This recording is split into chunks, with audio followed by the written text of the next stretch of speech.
My father was a doctor, grandfather, Wow, a family of doctors. As long as they let me stay here, I do not want to come back because, you know, we can destroy the tumor and do not damage to another organs, healthy organ. Now, does it have to be that the patients are discovered at a pretty early stage? They accept everybody.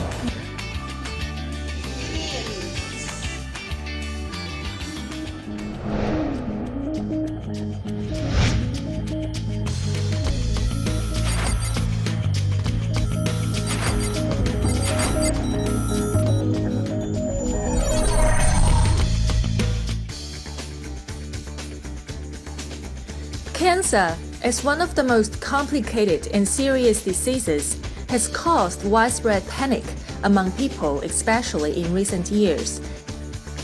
People who survive diseases such as cancer usually owe their survival to doctors whose skills and dedication are vital for their cure.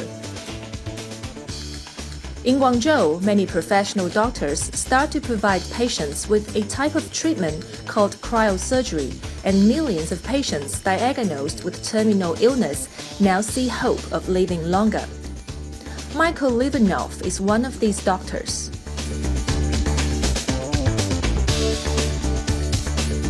Hi Michael, welcome to FaceTime.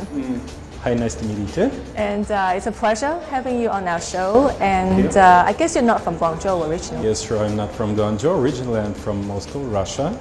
And I came here 6 years ago to work here. So I found a good job here, so I'm still here and not going to come back. Well, you've been a doctor for how many years now? 70 years. And what do you find the most rewarding being a doctor? I don't know. Truly, I don't know. It's the only thing I can do. So, how did you end up going into the field? Was it from your family, or how did you choose yes, this because I'm a doctor in 5th generation. My father was a doctor, grandfather, wow, a family of doctors. Yes, I'm from medical family. Any challenges you find trying to get adjusted here? Yes, there was many difficulties to get the local medical license before to pass the exam, and of course the language barrier too. But you speak perfect English, right? A lot of times maybe you don't really need to know how to speak Chinese to get by, because Guangzhou is a metropolitan city. What do you think about that? I think especially here in Fuda Hospital, I have no any problem with the communication with my colleagues, with the patients, because the personnel, the staff here in Fuda Hospital, basically English speaking, so I have no any trouble. So it must be the culture very different, right, when it comes to working in the medical field back home and here in Guangzhou. That was really surprising, but I didn't find very big differences between the doctors and the way they work in here and in Europe, for example.